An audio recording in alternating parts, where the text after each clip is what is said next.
There's something important I wanted to cover on this channel, and it's to do with when it comes to freedom of speech and activism. Recently, Muhammad Hijab has been banned in terms of his viewership on YouTube in India. The same with Zishan, Small to Jannah. And this type of curtailment we've seen before when it comes to the Zionists. So the Hindutva are playing with the same sort of playbook. Now, what we have to keep in mind is there is a role that everybody plays when it comes to highlighting the issues that Muslims are facing. So currently, the Hindutva is being supported by the Zionists in Kashmir. And of course, we've seen the Hindutva for the past at least 2 years supporting the Zionists when it comes to the issues in Palestine, the oppression, the genocide, the killing. It's actually not 2 years, it's October, so let's just say about a year and a half. So we've seen very clearly this support by the Zionists against the people of Kashmir. We've seen this in terms of the drones that came into Pakistan. Those drones have been shot down. We've got images that these drones were definitely made in Israel. Likewise, we know that the Indian military is working closely with Israel in terms of arms deals, intelligence, everything. So Zionism and Hindutva are basically twins. They have the same ideology. They both hate Islam. They're both genocidal. This is very important. If you look at the history of Hindutva and how they were inspired by the Nazis, and if you look at their actions in Gujarat in 2002, and then you look at the Zionist state and what they did with the Nakba, what they did to the Muslims throughout the last couple of decades, what you start to realize is similarities between these two ideologies. So they will curtail freedom of speech. Why? Because activism works. It works when people highlight the differences between what a normal human being would do with a normal moral compass and what the Zionists do and what the Hindutva do, because most people realize this type of inhumane behavior is totally out of line with all human beings, regardless of their history, their culture, their society they're from. We all recognize this type of inhumane killing and oppression and raping that we've seen by the Hindutva and the Zionists for the last couple of decades is something totally unacceptable. So my request is, do not give up on what you're doing in terms of social media.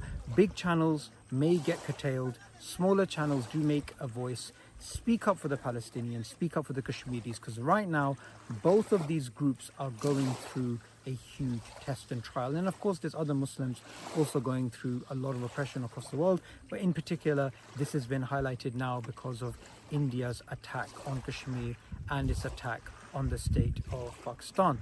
Now, something else I do want to mention is there's a lot of fake news, there's a lot of disinformation, so be careful with what you share. So for example, the other day I uploaded a video, and this video had reference from Reuters, from 2 US officials, and remember, America is an ally of India, and they were confirming that Indian planes were shot down by Pakistani forces. So that is something absolutely clear. Apart from that, there's lots and lots of fake stories. But what we do have to keep in mind is something very simple. India is much, much greater than the state of Pakistan in terms of its economy, its political power, its, in fact, history. And if you look at all of those things and how the British left and how they left the majority of the resources to India and left hardly anything to Pakistan, then you look at all of the allies that India has globally, including Israel and America. India should be crushing Pakistan totally right now, and it is not.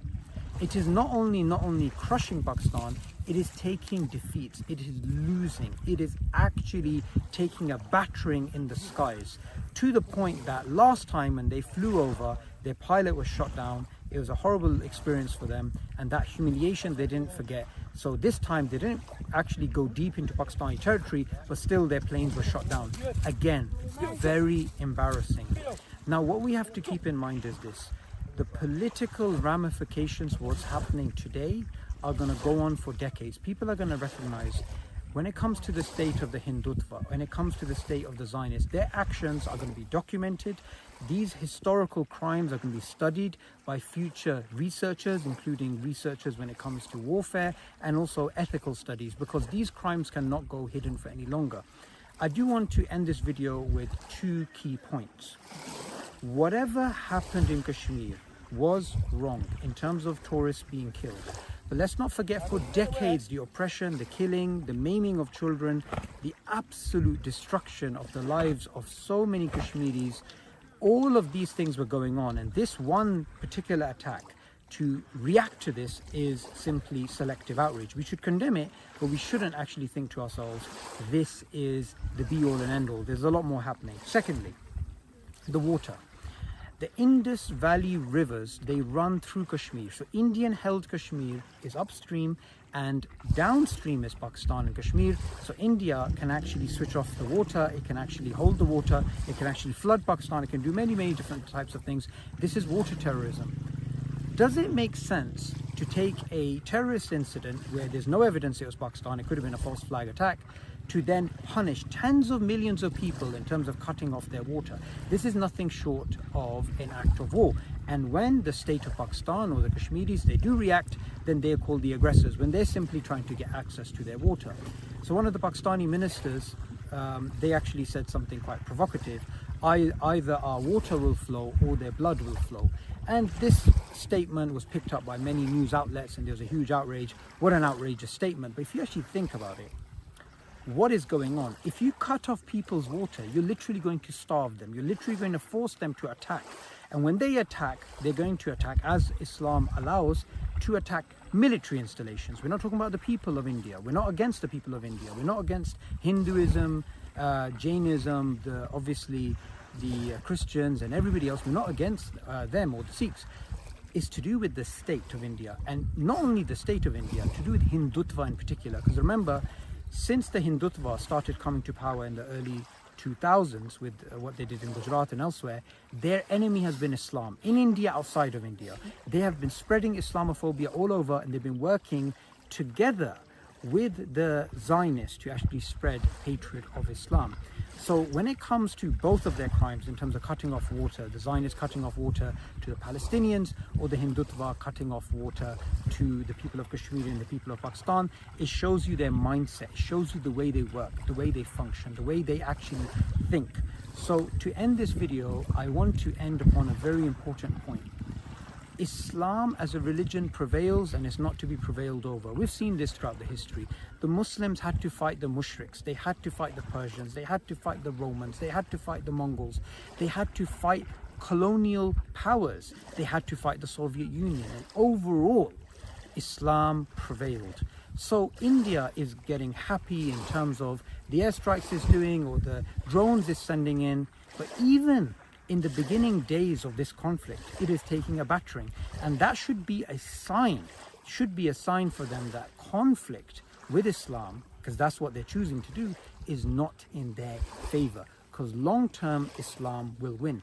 And the history of India, going back decades, and in fact centuries, going back all the way to Muhammad al-Ghor, the Battle of Panipat, the Battle of Tarain, the battles which happened in all these different plains in India, the battles in Punjab, the battles in Texel, the battles in Sindh, Muhammad bin Qasim, all of these great Islamic figures, and then the later figures like Aurangzeb, they should be a sign to the Hindutva that the Muslims do not give up. Especially when the Muslims are attacked and the Muslims have to defend themselves against polytheism and paganism being imposed upon them, which is what Hindutva is trying to do. Because Hindutva believes all of this region, Bangladesh, Kashmir, Pakistan, is their territory, and they believe actually in this type of Hinduism to the extreme in terms of its expansionist idea. So the main message to take away from this video to the Hindutva that I want to give is Islam will prevail. And why will it prevail? Because we believe in La ilaha illallah. So your army, your navy, your air force, your software, your hardware, your technology, your political relationships, your security apparatus, all of this means nothing in front of men who stand up and they believe in La ilaha illallah. And Islam has shown us again throughout the centuries, and will show us in this century and the next centuries to come, that it will not be dominated, but it will dominate.